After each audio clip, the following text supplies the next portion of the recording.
Vendredi 20h, le parc des expositions ouvre ses portes au 28e rallye du Forêt. C'est la 28e édition. Un rallye qui, depuis 2 ans déjà, renoue avec la tradition en traversant les départements de la Loire et Haute-Loire. En tout, 352 km de parcours, dont 109 de chrono, répartis en 9 spéciales. 140 véhicules inscrits à ce départ qui comptent pour d'une part la Coupe de France des rallyes et d'autre part pour le trophée Cinquecento. Présence de pilotes connus pour ce rallye mythique, Pezzuti et Tasso sur Escort, Perrache sur M3, De Meyer sur Maxi Mégane et Roland sur Porsche. La victoire au scratch s'annonce très serrée. 2 pilotes locaux ont retenu notre attention. Éric Perrache sur une BMW développant 290 chevaux et Frédéric Blondio sur une 104 avec 100 chevaux. 2 hommes, 2 voitures, 2 prétentions pour courir ce rallye. Éric Perrache vient de présenter son véhicule aux vérifications. Ce pilote stéphanois de 33 ans attaque sa 7e édition du Forêt. Cette année promet d'être chaude. Il n'a jamais gagné chez lui. C'est un véritable défi qu'il se lance cette année. Une réputation le suit depuis pas mal de temps, une conduite trop nerveuse, trop instinctive qui lui ont causé beaucoup de problèmes de par le passé. Casse mécanique ou sortie de route comme l'année dernière où il était sorti dès la première spéciale dans la trop fameuse bosse de Fouet. Il est accompagné par Yvan Cotte qui bénéficie lui aussi d'une réputation de taille, celle d'être le seul à pouvoir accompagner Éric. Toute la semaine, ils l'ont passé en reconnaissance ou presque. Cette semaine, elle devait être bien parce que je devais les reconnaître et malheureusement, mercredi, je me suis fait voler mon auto. Donc c'est un petit peu coupé toute la semaine. J'ai pas pu aller reconnaître comme je voulais. Bon, j'étais reconnaître avec une autre auto. J'ai pas trop l'habitude, mais j'avais vraiment déjà reconnu le week-end et le mardi, ça s'est très bien passé. Donc je dirais que dans l'ensemble, j'ai pu quand même reconnaître comme je voulais. À part cette histoire de vol, bon, ça perturbe un petit peu et j'aurais quand même pu peaufiner un petit peu mieux, mais bon, c'est comme ça, hein, on choisit pas malheureusement. 21h30, la petite 104 arrive aux vérifications. Elle est pilotée par Frédéric Blondio, jeune pilote ripagérien de 25 ans, au talent monstre et au style aussi généreux qu'efficace. C'est sa 3e participation au Forêt. Son copilote, Christophe Monéron, est âgé de 22 ans et habite Clermont-Ferrand. Frédéric est venu pour gagner la classe et oublier la 27e édition du Forêt où il avait cassé un amortisseur d'anti-range. La préparation du rallye ne s'est pas faite sans problème cette semaine. Des péripéties, on en a eu un petit peu puisque j'ai les étriers arrière qui grippaient hier après-midi. Donc théoriquement la voiture devait être pratiquement finie. On devait faire des essais hier soir. Et donc il a fallu que je change les étriers hier après-midi. Donc là ça s'est bien passé quand même puisqu'on a pu régler le problème et ça devrait marcher. 22h, notre petite 104 rentre au parc. C'est le calme qui précède la tempête.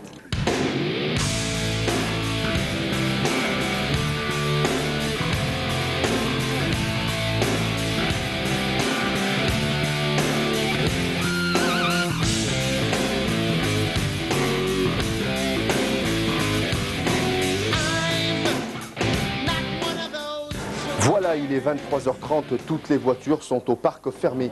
Les enfants jouent sur le podium de départ. Demain, ce seront des tigres qui vont s'élancer. Vas-y, Amélie!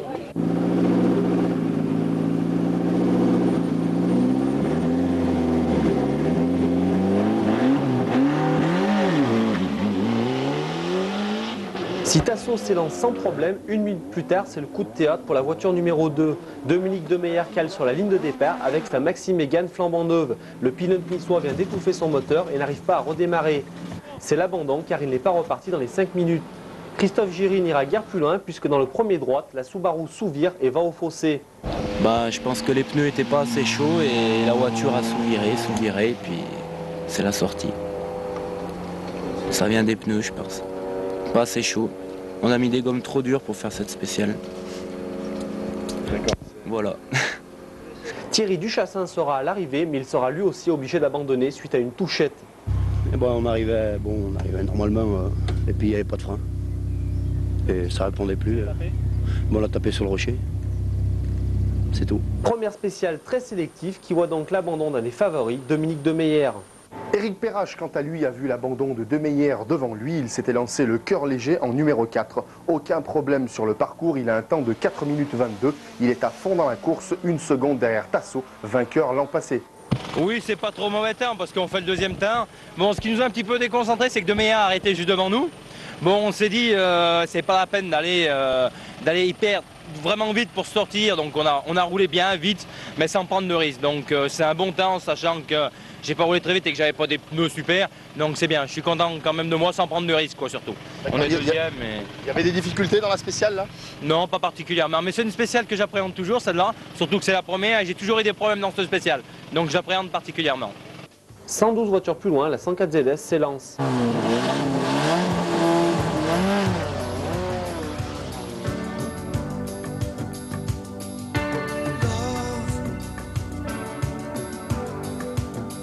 I get so lost sometimes. Days pass and this emptiness fills my heart. When I want to run away, I drive off in my car. But whichever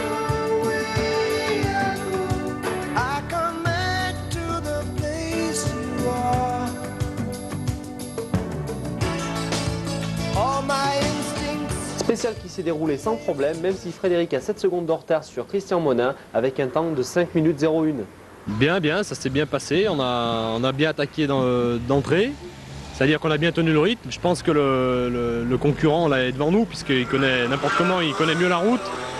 Et pour ce matin, on va essayer de limiter les dégâts, de ne pas trop en prendre. Et cet après-midi, on rediscutera, je pense.